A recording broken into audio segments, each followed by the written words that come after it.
बात कुछ और बड़े फैसलों की। केंद्रीय मंत्रिमंडल ने 2016-17 के खरीफ मौसम के लिए दालों के न्यूनतम समर्थन मूल्य में 425 रुपए प्रति क्विंटल की बढ़ोतरी को भी मंजूरी दे दी है। इसके अलावा कैबिनेट ने वर्ष 2016-17 के लिए धान का न्यूनतम समर्थन मूल्य 60 रुपए प्रति क्विंटल बढ़ाने का भी फैसला लिया है।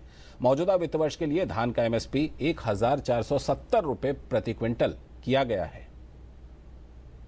समर्थन मूल्य बढ़ाने के बाद भी जो दलहन है उस पर 425 रुपये का बोनस और तिलहन पर 100 रुपये का बोनस और तिल पर 200 रुपये का बोनस देने का निश्चय किया गया है। और इस तरह से अरहर के दाल में जो वृद्धि समर्थन मूल्य में हुई है वो 9.2%, मूंग में 7.7%, उड़द में 8.1% और इसी प्रकार से तिलहन में तिल का हमने पहले भी बताया कि 200 रुपये और बाकी तिलहन पर 100 रुपये की बढ़ोतरी बोनस मूल्य में किया गया। समर्थन मूल्य भी सबके बढ़े हैं। और केंद्रीय मंत्रिमंडल ने इलाहाबाद मुगलसराय पटना रेल रूट पर ट्रेनों की भीड़ कम करने के लिए 1765 करोड़ रुपए की लागत से बनने वाली नई रेल लाइन मऊ तरीघाट को भी मंजूरी दे दी है। Tarighat new line project in Uttar Pradesh at a cost of 1,765 crores, 1765 crore. ये क्यों इंपॉर्टेंट है कि ये जो पटना इलाहाबाद लाइन पर जो प्रेशर पड़ता है उसको ईज करने के लिए इंपॉर्टेंट है।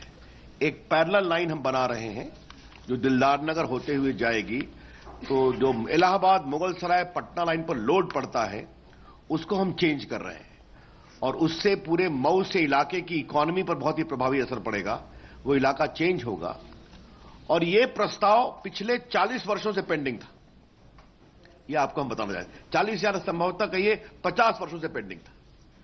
तो ये एक गेम चेंजिंग रेलवे लाइन है। और कैबिनेट की बैठक में चेन्नई मेट्रो रेल के पहले चरण के विस्तार को भी स्वीकार कर लिया गया है।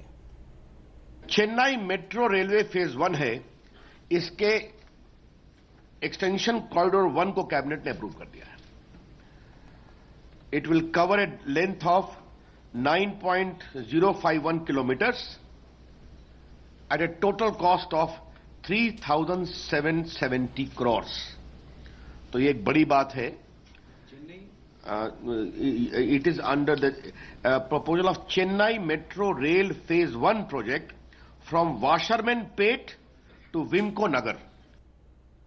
और इसके अलावा केंद्र सरकार ने देश भर के डाक घरों को पेमेंट बैंकों का दर्जा देने का फैसला किया है। कैबिनेट के फैसले के मुताबिक डाक घरों को पेमेंट बैंक का दर्जा दिया गया है। इन्हें अब इंडिया पोस्ट पेमेंट बैंक कहा जाएगा। ये बैंक मार्च 2017 तक ऑपरेशनल हो जाएंगे। सर मौजूद हैं केंद्रीय मंत्री Ravishankar Prasad ji. Sir payment bank की सुविधा डाकघरों में शुरू होगी, कब तक ये शुरू हो जाएगी? देखिए, देश के लिए बहुत बदलाव का कार्यक्रम है।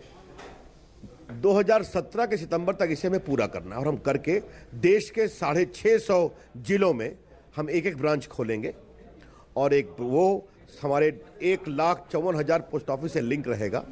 हम अपने सारे ग्रामीण ग्राम डाक सेवकों को हैंडल डिवाइस देने वाले हैं मूविंग एटीएम के रूप में। उनकी ट्रेनिंग करेंगे, वो मार्च तक पूरा कर देंगे या पहले तक।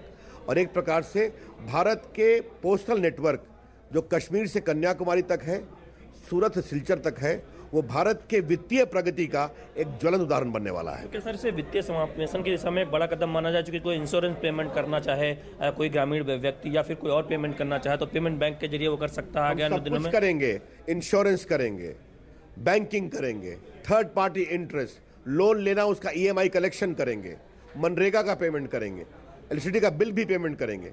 तो हमारा जो डाकिया लेके घूमेगा तो जब उसकी क्षमता हो जाएगी तो सब कुछ उपलब्ध है।